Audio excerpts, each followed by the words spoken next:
Assalamualaikum warahmatullahi wabarakatuh.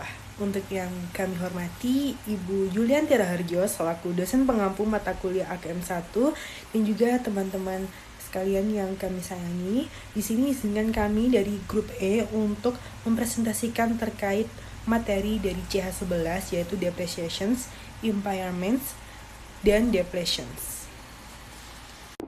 Sebelum itu kita perkenalan nama anggota terlebih dahulu. Yang pertama ada Salwa Putri dengan MPM akhir 087, ada Fatma Kusuma dengan MPM akhir 177, ada Masa Dinda dengan MPM akhir 109, ada Nabila Rodatul dengan MPM akhir 287, dan dengan saya sendiri Alfian Fernanda dengan MPM akhir 361.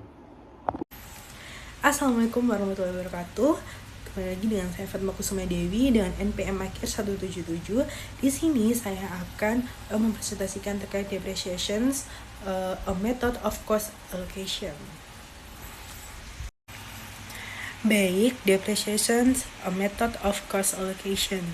Nah, depresiasi ini bukan penilaian kembali nilai aset, melainkan alokasi sistematis jumlah yang dapat disusutkan dari suatu aset menjadi beban selama masa manfaatnya.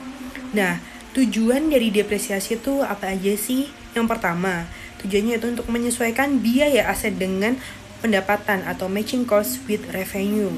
Yang kedua, mengalokasikan biaya aset tetap secara sistematis dan rasional.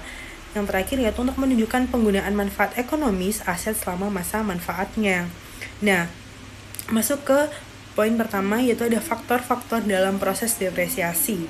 Ada yang A, dasar depresiasi atau depreciable base, yaitu biaya perolehan dikurang dengan nilai residu. Rumusnya seperti ini. Contohnya ada biaya perolehan sebesar 10.000 euro, ada nilai residu sebesar 1.000 euro, dan dasar depresiasinya yaitu 9.000 euro. Nah, nilai residu sendiri merupakan nilai estimasi yang akan diterima saat aset dijual atau dihentikan penggunaannya. Baik, kita masuk pada yang B, ada masa manfaat atau dalam bahasa Inggris disebut sebagai useful life, yang dimana masa manfaat adalah periode aset memberikan manfaat ekonomi bagi perusahaan dan dipengaruhi oleh dua faktor, yaitu yang pertama ada faktor fisik dan yang kedua ada faktor ekonomi. Untuk faktor fisik sendiri ada keausan, ada kerusakan dan juga pembusukan. Untuk faktor ekonomi di sini diantaranya ada ketidakmemadaian atau inadequacy, ada juga penggantian teknologi baru atau supersession, dan ada juga keusangan atau obsolescence. Nah, yang terakhir ada metode alokasi biaya. Kita masuk ke poin C, yaitu metode depresiasi harus sistematis dan rasional sesuai dengan pola konsumsi manfaat ekonomis aset.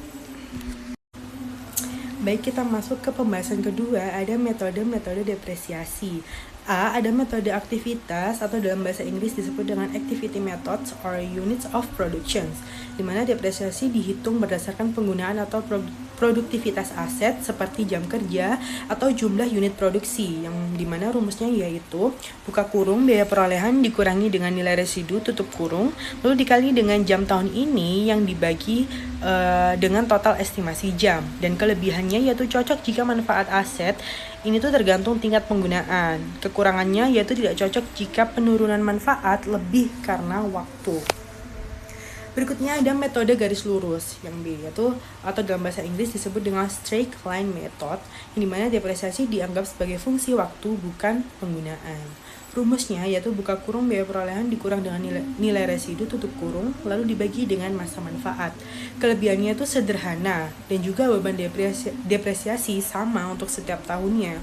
Kekurangannya itu mengasumsikan manfaat aset sama setiap periode. Jadi seperti itu. Baik, selanjutnya kita masuk ke C, yaitu ada metode beban menurun atau dalam bahasa Inggris disebut dengan accelerated depreciations, yang dimana beban depresiasi lebih besar pada awal tahun dan menurun di tahun berikutnya. Di sini tuh terdiri dari pertama ada metode jumlah angka tahun atau sum of the years digits. Yang kedua ada metode saldo menurun atau declining balance method. Nah, kelebihannya yaitu cocok jika aset paling produktif di awal masa penggunaannya, dan kekurangannya yaitu perhitungannya itu lebih rumit. Dan konsep pentingnya di sini, depresiasi tidak menyediakan dana untuk penggantian aset. Dana penggantian hanya berasal dari pendapatan yang dihasilkan dari penggunaan aset.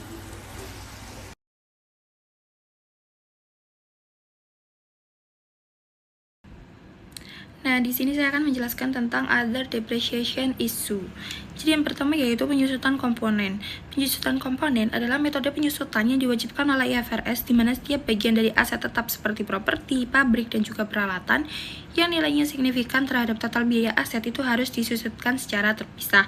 Contohnya yaitu pada Eurasia Airlines di mana mereka membeli pesawat seharga 100 juta pada tanggal 1 Januari 2023 dan komponennya diidentifikasi seperti gambar di samping. Nah, untuk mencari depresiasi itu diperoleh dari biaya dibagi dengan umur. Di sini ada airframe 60 juta dibagi dengan umurnya yaitu 20 menghasilkan depresiasi sebesar 3 juta. Lalu ada engine komponen sebesar 32 juta dibagi 8 menghasilkan 4 juta, dan other komponen 8 juta dibagi 5 menghasilkan 1.600.000, maka totalnya yaitu 8.600.000. Nah, jurnal yang dicatat yaitu di debit nama akunnya yaitu depreciation expense sebesar 8.600.000 dan di kredit yaitu accumulated depreciation equipment sebesar 8.600.000. Nah, selanjutnya yaitu penyusutan untuk periode parsial.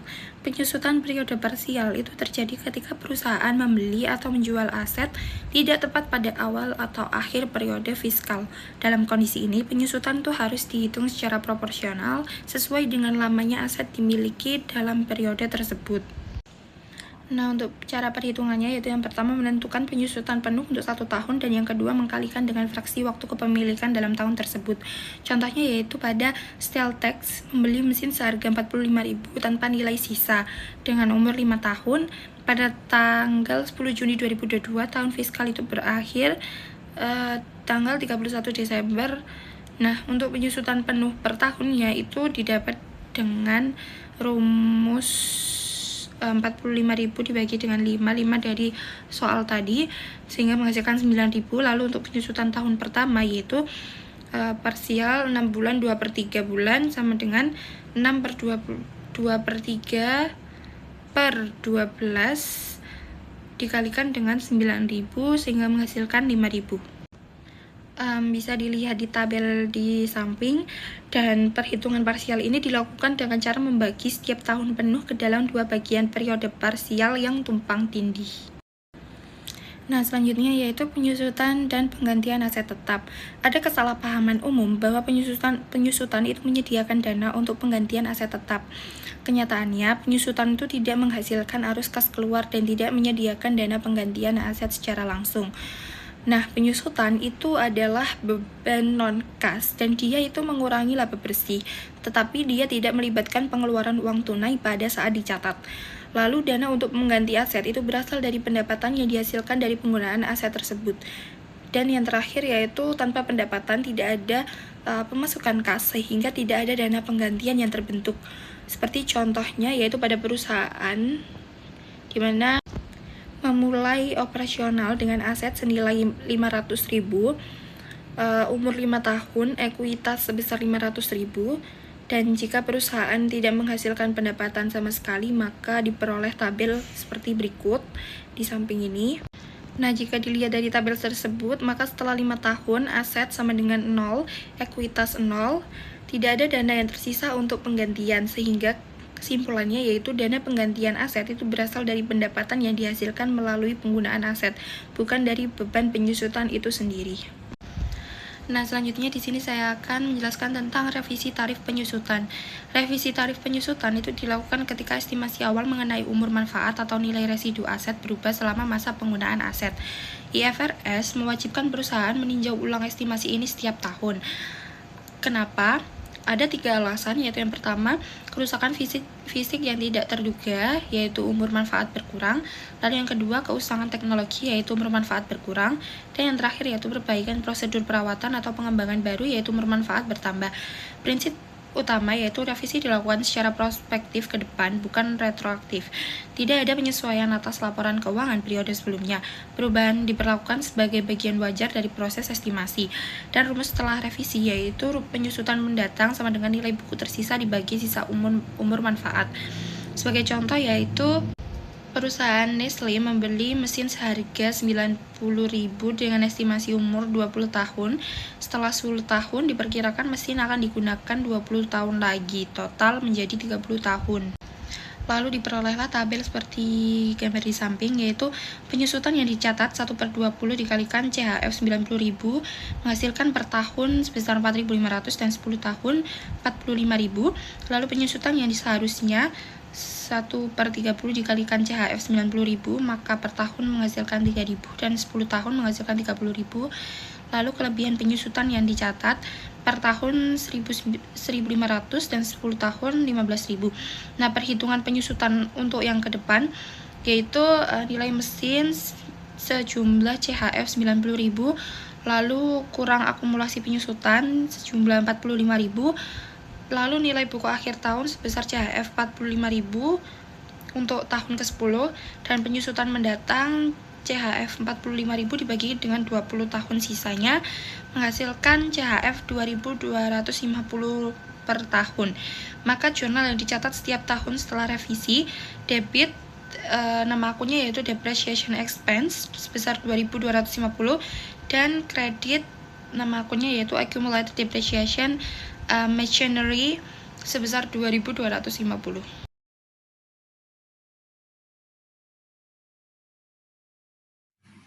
Halo semuanya, perkenalkan nama saya Marcidinda Fritasari dengan NPM akhir 109. Nah, di bagian ini saya akan membahas tentang impairments ataupun penurunan nilai aset. Jadi, simpelnya, penurunan nilai itu tuh terjadi kalau nilai aset yang tercatat di buku kita ternyata sudah lebih tinggi daripada nilai yang sebenarnya bisa kita dapatkan kembali. Ibaratnya, kita mencatat punya HP seharga 5 juta, tapi ternyata di pasaran atau manfaatnya tuh tinggal 3 juta. Nah, selisih itulah yang disebut impairments. Kapan sih kita harus mengecek ini? Kita lihat dari indikasi-indikasinya seperti ada kerusakan fisik ataupun mungkin ada aturan hukum baru yang bikin aset kita tuh nggak seberharga dahulu.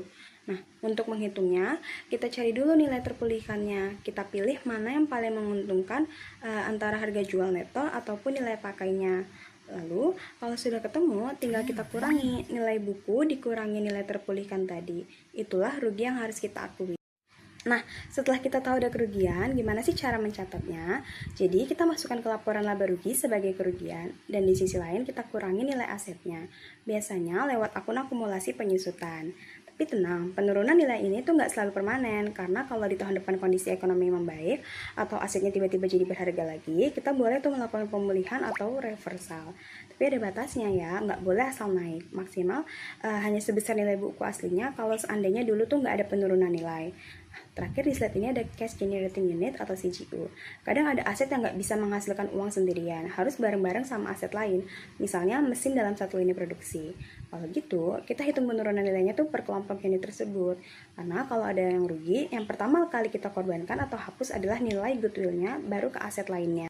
Bagian terakhir adalah untuk aset yang memang sudah diniatkan untuk dijual ataupun istilah akuntansinya tuh asset held for sale.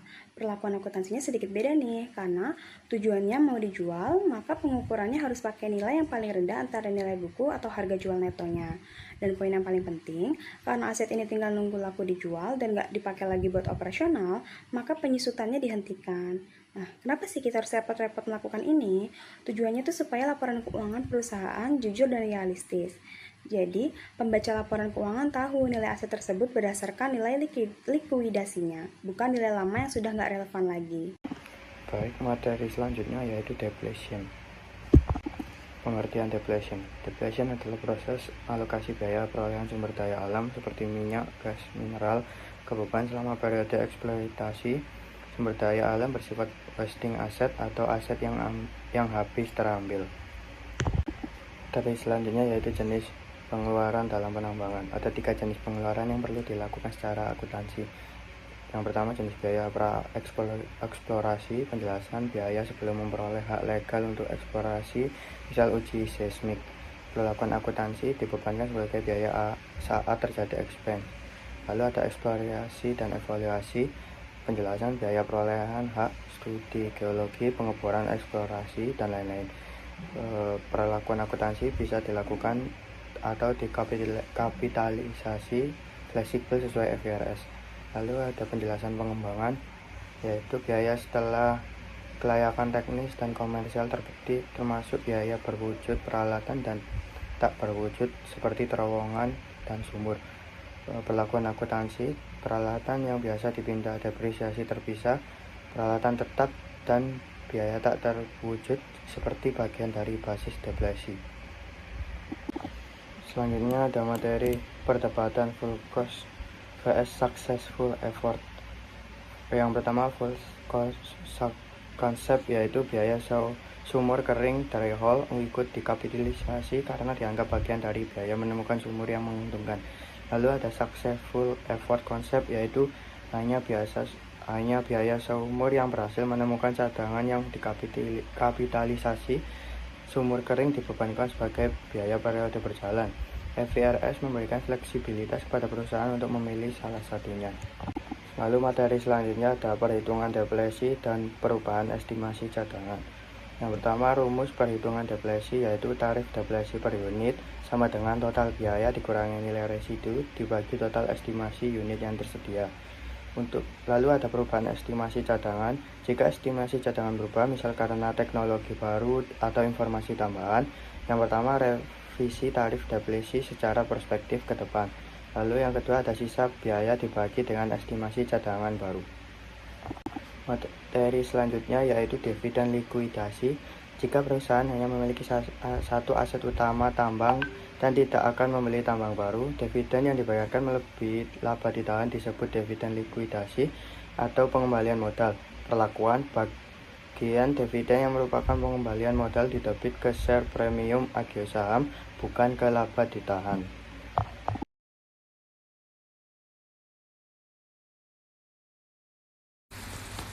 Baik, di sini kita masuk ke recognizing revaluations, yang dimana pengertian revaluasi yaitu setelah aset diperoleh, perusahaan dapat memilih menggunakan A. Model biaya historis, yaitu aset dicatat berdasarkan biaya perolehan. Lalu yang B ada model revaluasi, yang dimana aset dicatat berdasarkan nilai wajar atau fair value. Jadi pada intinya revaluasi yaitu penyesuaian nilai aset tetap ke nilai wajarnya setelah perolehan, seperti itu.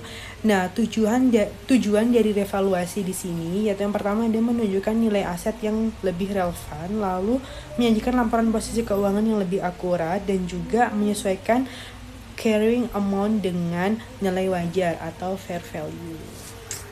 Baik, di sini kita akan membahas contohnya, yaitu ada revaluasi tanah, yang dimana jika nilai wajar tanah ini meningkat, maka jurnalnya seperti ini, yaitu tanah atau lainnya itu di debit dan kreditnya itu ada di keuntungan belum direalisasi atas revaluasi tanah, seperti itu. Dan dampaknya itu nilai aset ini akan meningkat dan dicatat pada other comprehensive income atau OCI, lalu menambah revaluation surplus pada ekuitas. Nah, revaluasi aset yang dapat disusutkan itu tuh seperti peralatan, contoh asetnya, yang dimana akumulasi depresiasi dieliminasi, lalu nilai aset disesuaikan ke fair value atau nilai wajar, lalu juga selisih kenaikan dicatat sebagai keuntungan revaluasi. Lalu berikutnya ada kenaikan dan penurunan revaluasi, yang dimana jika nilai naik akan masuk ke ekuitas atau OCI tadi, other comprehensive income, dan jika nilai turun maka diakui sebagai kerugian atau beban kecuali menutupi surplus revaluasi sebelumnya, seperti itu. Yang selanjutnya adalah revaluation issues.